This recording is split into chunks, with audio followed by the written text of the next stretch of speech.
Salutations tête de naze, c'est moi le chef et on se retrouve pour notre petite review hebdomadaire de Dragon Ball Daima, dernière review de l'année 2024. Bonne année, nanana. Bon, aujourd'hui on va parler de l'épisode 12. Avant, je vais quand même revenir sur la dernière review parce que voilà, là, je me suis énervé. J'avais totalement raison de m'énerver, mais je vais revenir un peu sur les réactions suscitées. Je veux dire, au bout d'un moment, les fans de Dragon Ball, là, pas tous, hein, je vous mets pas tous dans le même panier, évidemment, mais comment on fait? Comment on fait? Parce que je veux dire, quand je dis que les fans de One Piece, ils ont un peu trop la tub d'Oda dans la bouche, tout le monde applaudit. Genre, oh, bravo! Oh, il ose le dire, enfin, voilà. Mais derrière, vous faites pareil, en fait, vous êtes même pire. Là, vous voyez une incohérence, mais majeure, je veux dire, elle était évitable, mais il y avait 36 000 façons d'éviter l'incohérence de fou, et là vous êtes non, mais c'est pas grave, il y a toujours eu des incohérences. Après j'entends plus les arguments, la beuteux est trop profonde dans votre gorge, je sais pas, qu'est-ce qui se passe en fait? Non, je suis désolé, Piccolo qui parle pas d'un mec, c'est n'importe quoi, c'est tout. Après, dis-vous, mais Bulma, j'ai dit dans la vidéo, je dis, au pire, il y avait Bulma, mais Bulma, on peut expliquer, elle a autre chose à foutre. D'accord, Bulma parle pas d'un mec, si tu veux. Me sors pas la traduction, sors-moi la nouvelle traduction si tu veux. Mais je le dis moi-même, je dis, au pire, il y avait Bulma. Mais admettons qu'elle ait oublié, vas-y, admettons qu'elle ait oublié, ça change rien. Je suis désolé, c'est injustifiable que Piccolo parle pas d'un mec. Il y en a, ils sont allés me chercher des trucs, oui, mais ça fait des... Voilà, en fait, il y a des mecs, ils veulent argumenter avec moi, ils ont pas lu le manga, quoi. C'est terrible, hein. C'est terrible. Moi, quand je dis de la merde sur Bleach ou sur One Piece, je fais OK. C'est moi qui j'admets que ah ouais, je connais pas assez bien le manga. J'ai peut-être dit de la merde et je le dis tout le temps. Je le dis toujours. À chaque fois quand je dis un truc sur Bleach ou One Piece, je fais sauf erreur de ma part, donc je mets l'option que je me trompe. Dragon Ball, je suis pas testable. Tu peux pas me tester. Je suis désolé. Piccolo qui ne parle pas Namek, ça n'a aucun sens. Voilà, c'est point barre, c'est tout. Tu peux justifier ça comme tu veux. Non, surtout que d'un côté vous me dites oui mais il a absorbé Nail, c'est pour ça qu'il connaît tout le lore des Namek, et d'un côté fait oui mais il a oublié de parler Namek. Faut arrêter. Donc, et puis surtout l'argument de l'histoire a toujours été incohérente. Il y en a, ils m'ont sorti quoi pour dire que il y a toujours eu des incohérences. Il y a incohérence et incohérence si tu veux. Oui, la Lune a bien été détruite 2 fois et ça n'a jamais été expliqué. Je dois ressortir un tome encore pour te mettre une PLS ou pas là? Ça a été expliqué pourquoi la Lune elle est revenue. Hein. C'est Dieu qui l'a remise. Il a remis la Lune. Dieu peut faire ça. En même temps, c'est Dieu, il peut faire tout en fait, quelque part. Bon, sauf ressusciter les morts apparemment, mais il peut tout faire. S'il veut remettre la Lune, il remet la Lune. Voilà, donc, c'est Dieu qui a enlevé la queue de Goku et qui a remis la Lune. Donc me fais pas genre, oh, ça n'a jamais été expliqué, tu connais pas le manga. Je t'insulte pas, parce que mes 2 dernières reviews, elles font des dollars jaunes. Donc là, je reste poli. Mais j'ai envie de t'insulter tes grands morts, en fait, parce que là, tu racontes que du caca. Donc maintenant, les mecs qui veulent me contredire sur des trucs, vous me citez la page exacte, de l'édition exacte, et là on discute. Parce que là, vous racontez n'importe quoi, là, ça sort de votre trou de balle, vous réagissez à l'émotion. Je sais même pas pourquoi vous avez de l'émotion, en fait. On vous sort un animé pas ouf. Non, mais faut dire les termes, c'est pas ouf. La direction artistique est superbe. Mais niveau scénario, niveau enjeu, on se fait chier comme jamais. Voilà. Je vais te dire, j'ai plus d'émotion devant Dragon Ball GT. Voilà, je l'ai dit. Je l'ai dit. D'accord? Au moins, un moment, Dragon Ball GT, il y avait Baby Vegeta. Mais Dragon Ball GT, c'était nul, hein. Attention, hein. Mais il se passait un truc. Pareil, il y en a, ils défendent ce qui se passe dans Daima, le fait qu'il n'y ait pas d'action et tout, qu'il n'y ait pas d'enjeu réellement, qu'en fait, ça soit Goku qui fasse une balade avec ses potes. Mais quand il y avait les épisodes, souvenez-vous, encore une fois, les gens sont amnésiques, souvenez-vous des premiers épisodes de Dragon Ball Super, hein. Quand c'était Goku à la ferme avec Goten et machin, ça hurlait. Genre, c'est quoi ça? Et là, tout d'un coup, oh non, c'est bien. Oh là là, je me régale. Je retrouve le Dragon Ball à l'ancienne. Voilà, c'est encore quelqu'un qui s'étouffe sur une beuteuse, ça. À un moment donné, il faut arrêter. Alors, d'accord, vous avez le droit d'avoir votre avis, vous avez le droit de kiffer, il n'y a aucun problème. Mais venez pas me casser le cul parce que moi, j'aime pas. Enfin, j'aime pas. Je passe pas un moment désagréable devant. Mais ça m'en touche une sans en faire bouger l'autre, comme on dit. Voilà. Et d'ailleurs, c'est ce qui s'est passé avec cet épisode aussi. Voilà, je vais revenir sur cet épisode. Ah non, non. Avant, je vais repréciser un truc. Si le manque de cohérence dans Dragon Ball, ça ne vous pose pas de problème, Cohérence qui, avant, était tout à fait acceptable, hein, d'ailleurs, dans le manga d'origine. Hein, je suis désolé. Hein. Ça veut dire que Kid Buu est plus fort que Buan. Hein, je suis désolé. Hein. Parce que le seul truc qui fasse que Buan est plus fort que Kid Buu, c'est la logique, c'est la cohérence. Si tu me dis que ça n'a pas d'importance dans Dragon Ball, bah Kid Buu est plus fort. Hein. Kid Buu est plus fort. Kid Buu est plus fort, fin du débat. Fin du débat, si t'enlèves la cohérence du délire. Si t'enlèves la logique du débat, tout est possible. Voilà. Donc me fais pas chier. Donc faut choisir. Soit Piccolo qui parle d'un mec, c'est une incohérence et c'est grave. Soit Kid Buu est plus fort que Buan. Voilà, voilà. Les deux en même temps, c'est pas possible. Voilà, donc choisissez. Choisissez. Moi, je me plierai à la volonté du peuple. Si vous dites que c'est bon, en fait, Kid Buu, c'est vraiment plus fort que Buan, même si ça n'a aucun sens, bah, je dis, bah, c'est pas grave, c'est Dragon Ball, ça n'a pas de logique. Voilà. Il y en a mecs qui ont sorti, oh, mais c'est en fou, c'est des gens qui changent de couleur de cheveux. À ce niveau-là, lis pas d'histoire, en fait, trou de balle. Reste sur Peppa Pig, il me casse pas les couilles. Bon, bref. Épisode 12, donc, nous avons la suite du combat Tamagami numéro 2 versus Vegeta. Bon, normalement, là, dans un mood normal, je m'arrêterai, je ferai bon. Est-ce que l'oracle est de retour? Mais là, c'était tellement évident. J'ai envie de te dire, il y a tellement peu de surprises. C'est tellement obvious que ça allait être ça. Voilà, je refuse le titre. Non, vas-y, c'est bon. Là, c'est bon. Laissez-le pour quelqu'un d'autre. Je refuse le titre, j'en veux pas là. J'en veux plus. Il n'y a plus aucun prestige. Voilà, et le prestige, il est parti. Voilà, Vegeta Super Saiyan 3. Ok, d'accord, pourquoi pas. Bon, globalement, j'ai quand même trouvé dommage qu'il semble avoir eu moins d'efforts sur le combat Vegeta Tamagami numéro 2 que le combat Goku versus Tamagami numéro 1. Voilà, je m'attendais à en prendre plein les mirettes. Alors, on a peut-être eu 1 minute ou deux de chorégraphie vraiment stylée, notamment quand ils se battent à travers l'eau et tout. Voilà. Vegeta se transforme en Super Saiyan 3 dans une coupe qui ressemble un petit peu, qui n'est pas tout à fait la copie conforme de celle de Goku, d'ailleurs. Hein. Donc, il a les cheveux un peu moins tombants, un peu plus en pique. Certains disent que oui, alors ça ressemble au premier croquis qu'avait fait Toriyama sur le Super Saiyan 3 à la base. Peut-être que c'est fait exprès. Peut-être que c'est pas fait exprès, mais si c'est fait exprès, ça va m'énerver en fait. Pourquoi? Parce qu'ils sont capables d'aller dans ce détail-là. Mais Piccolo qui parle d'un mec, c'est pour ça. Est-ce qu'ils ont mis du soin dans cet animé ou est-ce qu'ils le font par-dessus la jambe? Parce que c'est à pas grand-chose, à 2-3 poils de cul près. Voilà, donc ça m'énerve. Donc, la séquence était sympa, même si j'avoue que j'ai eu aucune émotion devant. Voilà, j'aurais peut-être une petite émotion si c'était Vegeta adulte, tu vois. Mais là, encore une fois, moi, l'idée de Vegeta petit, ça marche pas parce que ça m'évoque rien. Voilà, tu me mets Goku enfant avec le bâton magique, tout ce que tu veux, je fais oui, d'accord, ça me parle. Tu me mets Vegeta enfant, je m'en bats les couilles. Voilà. Ça m'évoque vraiment rien, ok, il est juste petit. D'ailleurs, le lendemain de la diffusion de l'épisode, boum, ils te sortent la figurine, quoi. Au bout d'un moment, on peut poser les choses, on peut dire les termes ou pas, là? La seule raison que Daiba existe, c'est pour vendre des jouets, hein. C'est tout, hein. Non mais il faut le dire à un moment donné. Il faut le dire. Ça existe pour vendre des jouets. Alors moi je dis pourquoi pas. Vendre des jouets c'est bien, c'est important, ça fait partie de l'économie du truc. Mais vendre des jouets avec un bon scénario, franchement je suis sûr que ça se vendrait beaucoup plus. Mais même je suis même pas sûr. En fait, on va sortir du cadre 2 secondes. Si tu veux vendre des jouets, enfin des figurines Dragon Ball, qui a eu l'idée de on va faire des figurines avec les personnages en mini? Qui va acheter ça en fait? Alors, il va y avoir quelques gros fans qui vont acheter. Mais nous, quand on veut acheter de la figurine, qu'est-ce qu'on veut en figurine en tant que fan de Dragon Ball?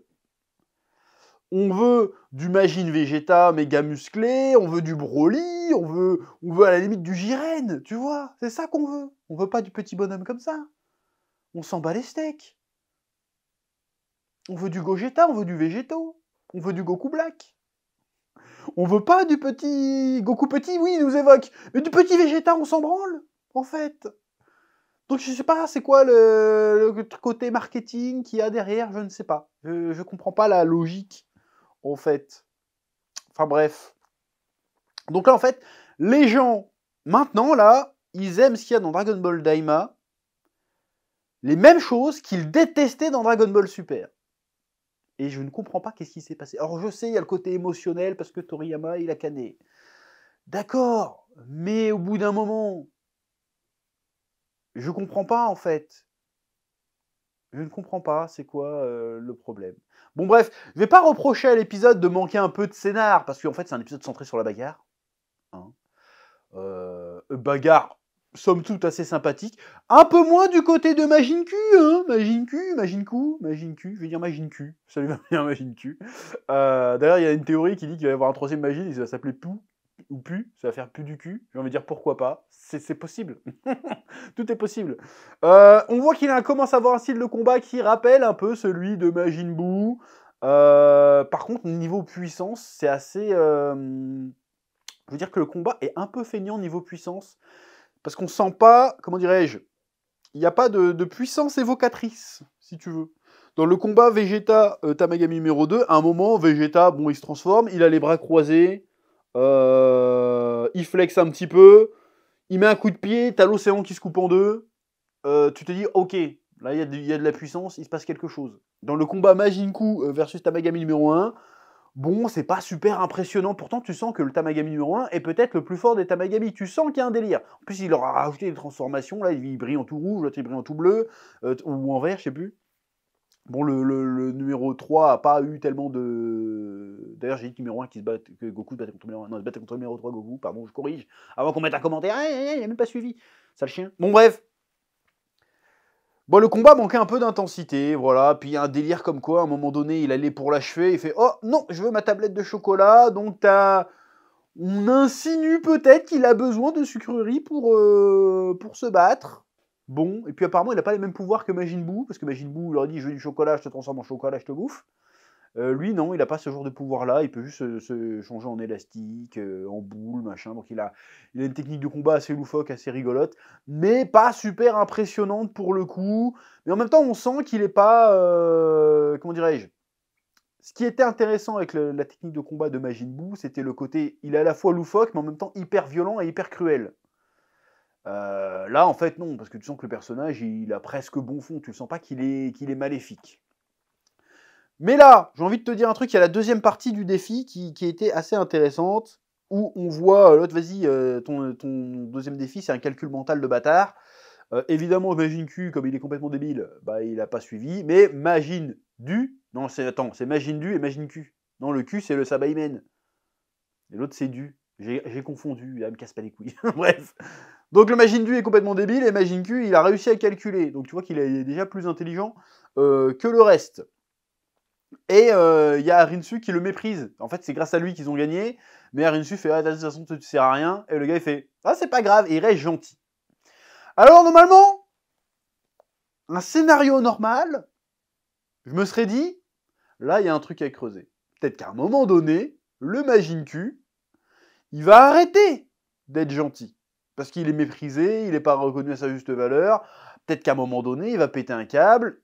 Et il va vouloir, il va l'avoir mauvaise à la fois contre Majin Du et à la fois contre Rinsu. Peut-être qu'à un moment donné, ça va être lui un des grands méchants. Peut-être qu'à un moment donné, il va se passer quelque chose avec ce personnage-là. Mais ça, c'est quand on est face à un scénario normal. Là, ça se trouve, c'est juste comme ça, quoi. Voilà. Ça aurait été super intéressant au final que, en fait, j'étais gentil, mais maintenant, vu que vous m'avez maltraité, je vais devenir méchant. Ça pourrait être intéressant. De vouloir prendre sa revanche un petit peu, parce qu'on l'a méprisé, parce que ça pourrait être intéressant, ça pourrait être à creuser. Est-ce que ça va arriver? Il y a une chance sur 1000 que ça arrive. Bref. Ensuite, on a aussi l'épreuve avec Vegeta, qui était assez rigolote, où il lui raconte un comment dirais-je, un problème, en fait, de maths. Et Vegeta s'en sort. Alors, on sait pas trop, est-ce qu'il a bluffé Vegeta, ou est-ce qu'il a vraiment vu la douille? On sait pas trop, le doute plane. En mode, tiens, en fait, les serpents, ils mangent pas de gâteau. Est-ce qu'il l'a tenté et c'est passé? Ou est-ce qu'il l'avait vraiment vu venir? On sait parce que Vegeta est quand même un personnage qui est censé être intelligent. On sait pas trop. Bon, après, il y a une phase bizarre où Goku veut lui faire bouffer un insecte pour le régénérer. Il fait non, je mange pas d'insectes. Et Goku fait ouais, fais pas jour, je t'ai déjà vu bouffer pire. Il fait non, maintenant je suis raffiné. Bon, quel intérêt de cette scène, je ne sais pas. Après, il remonte dans le vaisseau. Là, j'ai failli me lever et casser ma télé. Le vaisseau redéconne. Je fais oh C'est la 5e fois au moins que votre vaisseau il est pété. C'est bon. C'est quoi ce running gag de merde? Oh, le vaisseau il est cassé. Surtout qu'en fait ils peuvent voler. Dans le numéro 1, dans le monde numéro 3 des démons, ouais, l'air était trop dense, tu chapeau pointu, on peut pas voler à fond. Là, ils sont là, il n'y a rien qui les empêche de voler. Absolument rien qui les empêche de voler. Ils volent pas, ils restent tous dans le vaisseau il déconne. Ok. Parce qu'en plus, il fait de la fumée noire, donc il va encore avoir un problème avec le vaisseau. Ils vont très certainement perdre leur vaisseau avant même d'arriver dans le premier monde des démons. Ou alors, ils vont perdre leur vaisseau dans le premier monde des démons. Et là, du coup, comme ils vont trouver une douille, il est encore plus vaste. Du coup, ils vont devoir y aller à pied. Et du coup, là, il va encore se passer d'autres péripéties à leur mort moelleux tout le long. Et voilà. Donc là, en fait, je pourrais te dire que cet épisode, c'est un peu, vas-y, fin de la première partie. Maintenant, tous les Dragon Ball ont été plus ou moins capturés par quelqu'un. Maintenant, on va avoir le camp d'Arinsu qui va devoir se frotter avec le camp de Goku. En plus, sachant que la Glorio, c'est une taupe, il va certainement se passer un truc. Mais bon, est-ce que cette confrontation va arriver plus ou moins vite? On n'en sait rien. Sachant que maintenant, il y a le Goma qui décide de bouger son cul aussi. J'ai envie de dire, il était temps, hein, en disant, ah bah puisque c'est comme ça, je vais faire un truc, et l'épisode s'arrête là. Qu'est-ce qu'il va faire ce bâtard? On ne sait pas. Donc arrivé là, en fait, on peut faire un petit bilan. 12 épisodes, c'est quasiment une saison d'un animé saisonnier. On peut faire un petit bilan et se dire que ce Dragon Ball Daima, bah, pour le moment, bah, c'est... Pour moi, c'est un semi-échec. Hein. C'est un semi-échec, c'est une semi-déception. Oui, d'accord, il y a le côté nostalgique. Oui, bon, sur les 3-4 premiers épisodes. Pour le reste, je trouve que ça rame un petit peu. Hein. Il se passe pas grand-chose. La direction artistique est superbe, il n'y a pas de souci. Mais à part ça, en termes de personnages, en termes d'enjeux, en termes d'aventure, ben on se fait un peu yesh. Voilà, il faut pas avoir peur de le dire. Alors je comprends qu'on peut trouver son petit rendez-vous Dragon Ball, ça fait plaisir, qu'on prenne du plaisir devant la série. D'accord. Mais à un moment donné, on n'est pas devant la série de l'année. Hein. Je veux dire, tu vois Dragon Ball Daima, même si c'est beau, même si c'est joli, ça a beau être Dragon Ball, tu regardes Dan Dadan à côté, et tu fais bon, il n'y a pas match, quoi. Je dis Dan Dadan, mais il y a d'autres trucs, hein, même Bleach. Hein, Dieu sait que cette dernière série de Bleach n'a pas que des qualités de mon point de vue, mais il se passe plus de choses. Hein. Pas juste parce qu'il y a de la bagarre, c'est juste que l'histoire, il se passe un truc. Il y a une histoire, en fait. C'est pas juste une succession de scènes. Il y a une histoire.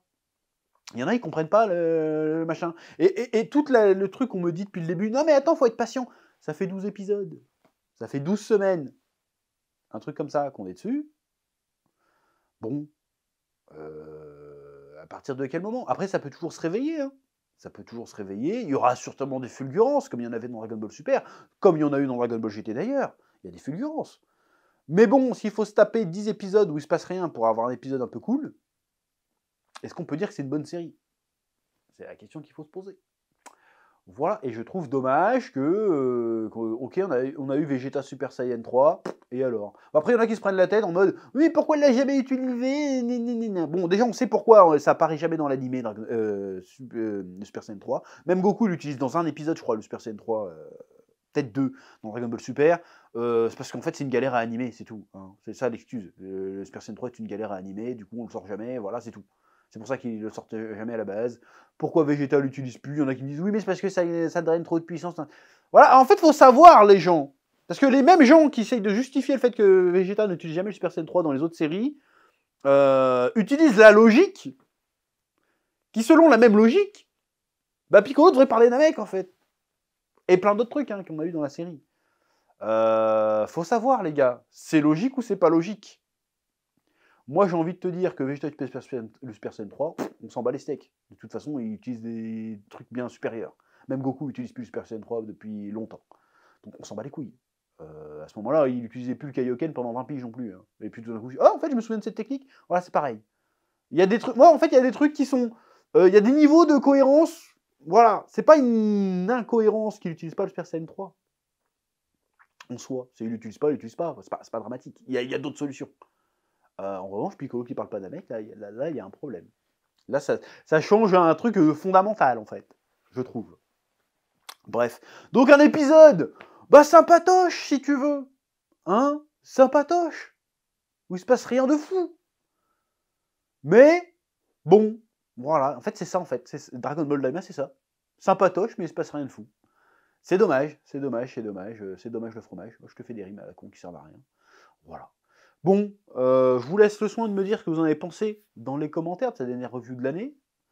Voilà. Hein, Dragon Ball c'est la vie, d'accord, mais Dragon Ball Daima, j'ai envie d'appeler ça Dragon Ball Dommage. Voilà, Dragon Ball Dommage, c'est le dernier truc soi-disant écrit par Toriyama. J'ai un doute, voilà, je commence à douter aussi. Soit je doute de Toriyama, c'est en fait, ça n'a jamais été un bon scénariste. C'est possible, hein, je sais qu'il y en a un peu dans les revues, oh, tu respectes pas les... Ouais, il y a ça aussi, allez, je vais partir là-dessus, elle va faire 3 quarts d'heure cette revue, tant pis. On va parler de très peu d'épisodes en réalité, mais c'est pas grave. Il faut que le puits sorte là, il faut que le puits sorte. On va crever l'abcès. Le côté, tu respectes pas l'héritage de Toriyama. Mais j'ai envie de dire que Toriyama, si c'est lui qui est derrière, il ne respecte pas son propre héritage non plus. Est-ce qu'il nous respecte, nous, à un moment donné? Évidemment que je respecte Toriyama, mais ça veut pas dire que je dois gober tout ce qui sort comme ça en mode « Oh, c'est du Dragon Ball, alors je prends !» Vous comprenez pas que c'est ça le problème? C'est pour ça qu'ils font pas d'efforts depuis toutes ces années. Parce que peu importe ce que c'est marqué Dragon Ball dessus, on suce. En fait, à un moment donné. Voilà. Donc arrêtez de casser les couilles, à un moment donné. Voilà. Bref, c'était la dernière review de l'année. Je ferai peut-être une petite vidéo pour annoncer les changements qu'il risque d'avoir en 2025 sur la chaîne Le Chef Otaku et sur Spatule Bro aussi d'ailleurs. Hein, peut-être une petite FAQ, je sais pas. On verra ça dans les prochains jours. Vous laissez le soin de me dire ce que vous en avez pensé dans les commentaires, même pas juste de l'épisode, mais des sujets que j'ai évoqués dans cette vidéo. Et je vous dis merci de nous avoir suivis en 2024, ça fait plaisir. Normalement en 2025, il y aura un peu plus de vidéos, pas que de la revue Dragon Ball évidemment, il y aura un peu plus de vidéos. On va un peu revenir un peu aux racines, hein, voilà, on va revenir du menu manga, du One Pieceology, tout ça, vous inquiétez pas, ça revient. C'est juste que là, en ce moment, c'est compliqué pour tout faire, parce que, voilà. Bon, bref. Bonne année, bonne fête, et je vous dis à très bientôt sur le Chef Otaku pour de nouvelles vidéos. Que la passion vous guide. Oui.